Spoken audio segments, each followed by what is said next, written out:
India is a country which is often called as a land of election. And why is it called so? Because a normal citizen of this country faces 3 types of election. Once Lok Sabha election, second state legislative election, and the third the panchayati or municipal election. And this made a people very politically aware. But what's the wrong in it? If a person and if a citizen of this country is politically aware, but there is a wrong that every year we can see election. So that's why we have also the problem of the cost, we have also the problem of time. Hello friends, welcome to the new series of Drishti IAS. My name is Ritu and today's session is about Kovind report on One Nation, One Election. So this session is important for GS2 perspective. Moving towards the points of discussion part.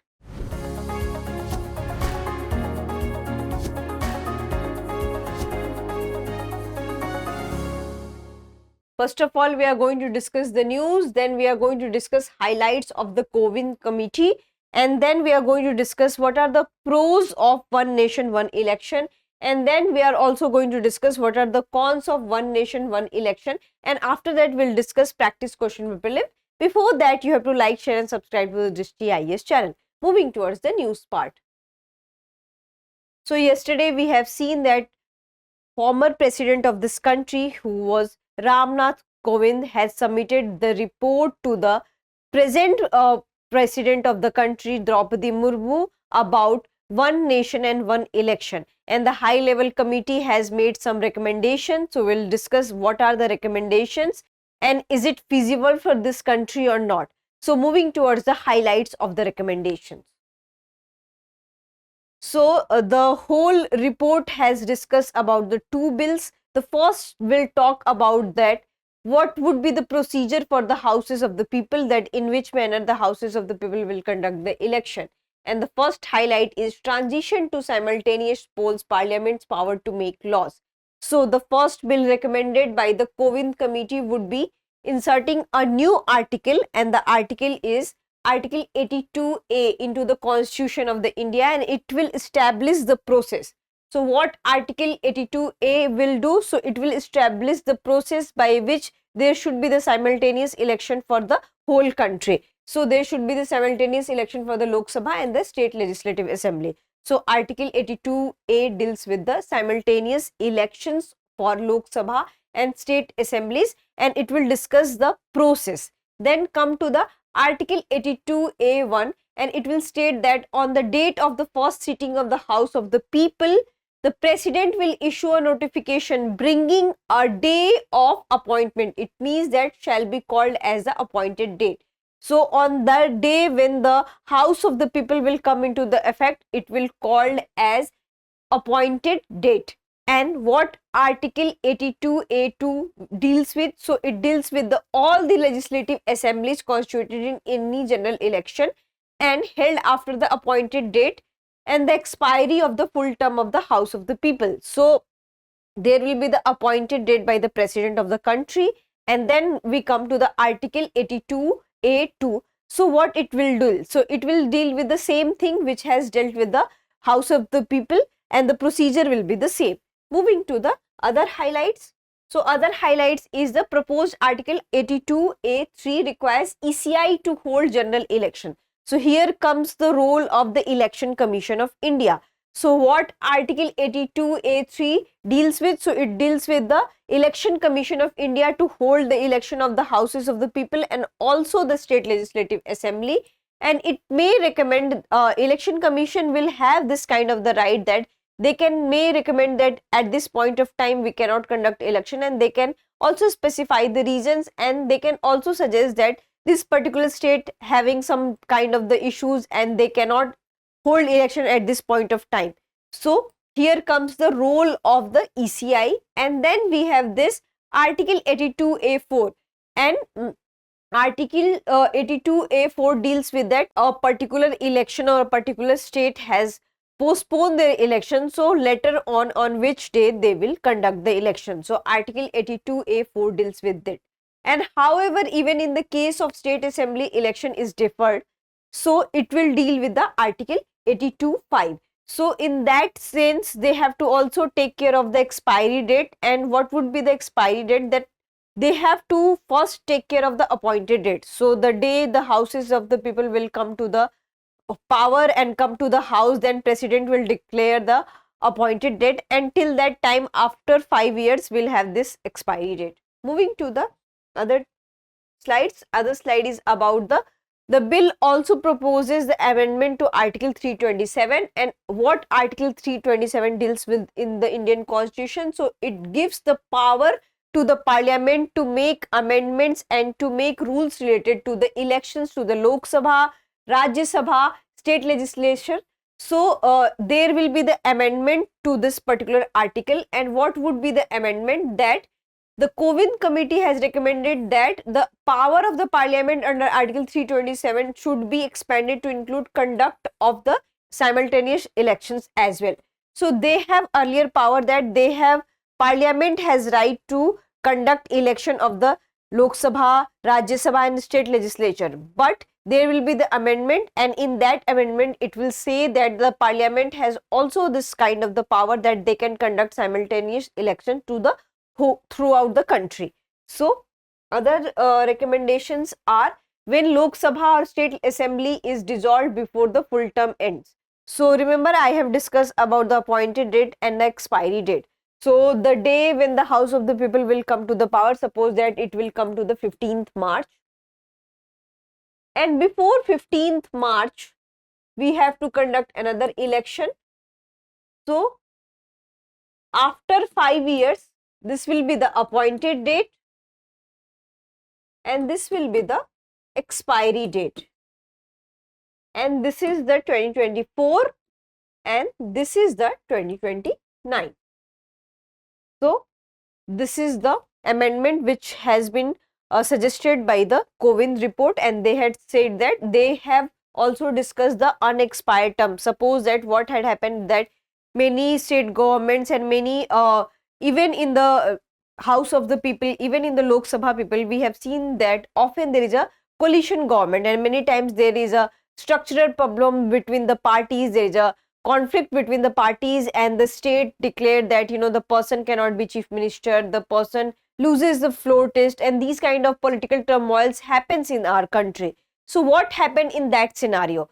So the another government will form, but they will remain during just 2 or 3 periods. Suppose that if one government has failed after 2.5 years, so the next election will be conducted for after just 2.5 years only, and the whatever the scheduled time we have for just 5 years, the actual election and the next election will be held as scheduled the 5 years. So it will not disrupt the whole 5-year scenario or whole 5-year routine. Moving to the next slide. Next slide is about simultaneous local body election preparation of the single electoral roll. So there comes the second constitutional amendment bill. First we have discussed about the elections in the houses of the people, which is the Lok Sabha. Now we will discuss that how the elections will be conducted in the state legislative assembly.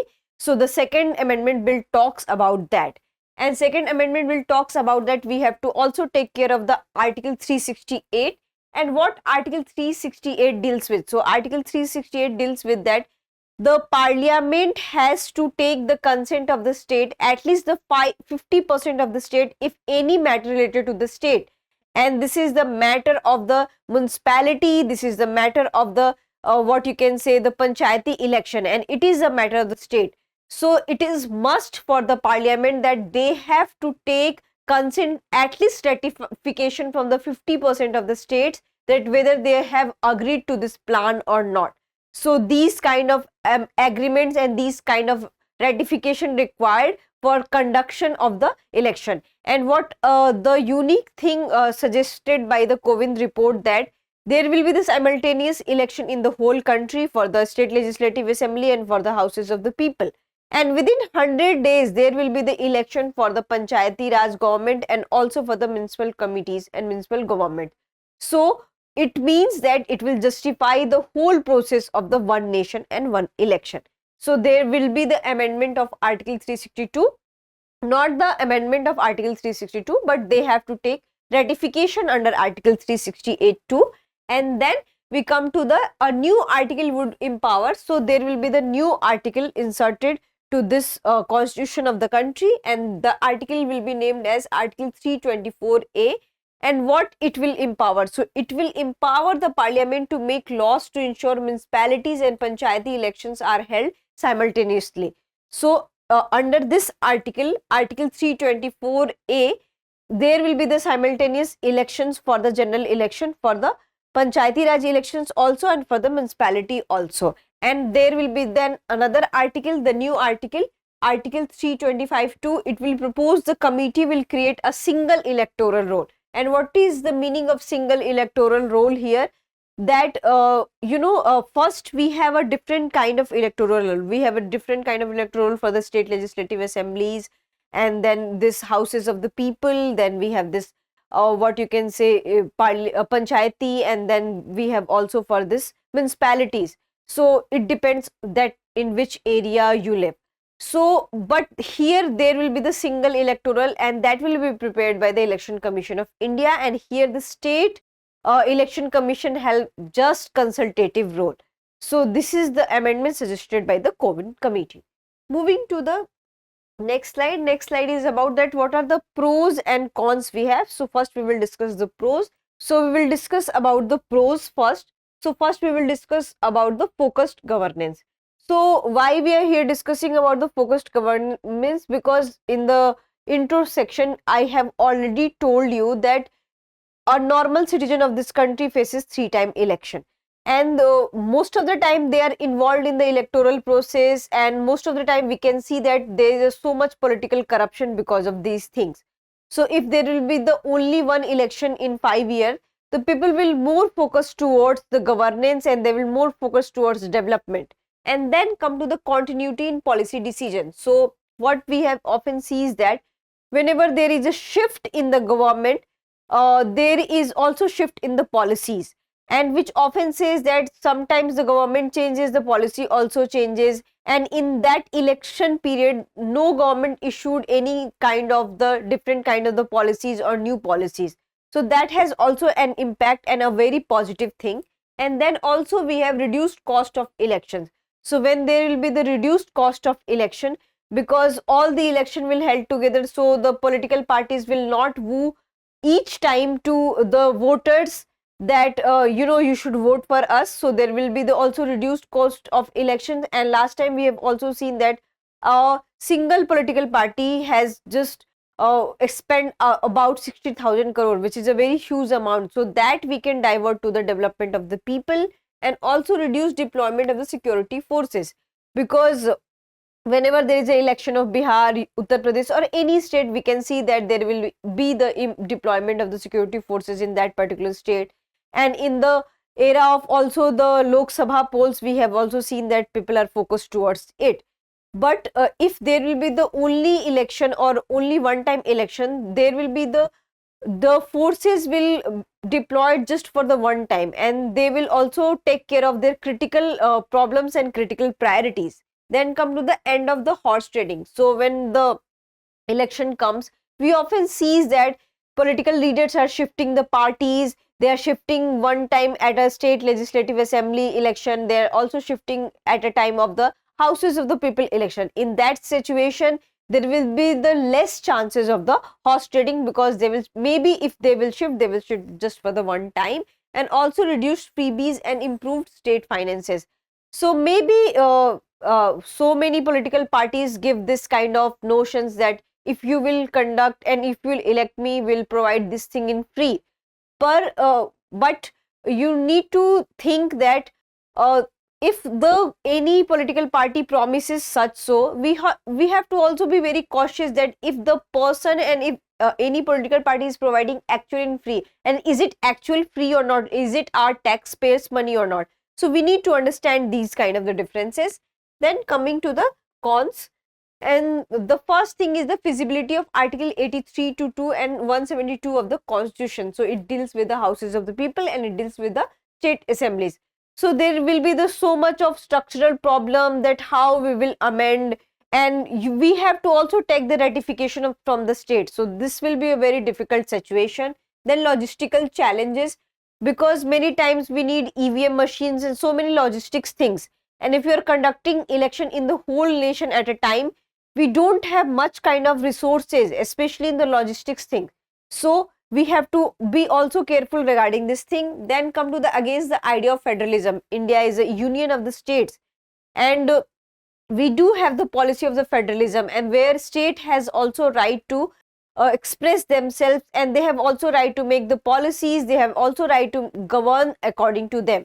And if there will be the one election and one nation at a time, what we have seen that if any political party is winning in the whole nation in the Lok Sabha poll, there are high chances that they will also win in all the states. So there will be the also the what you can say separation of the local parties, separation of the local leaders.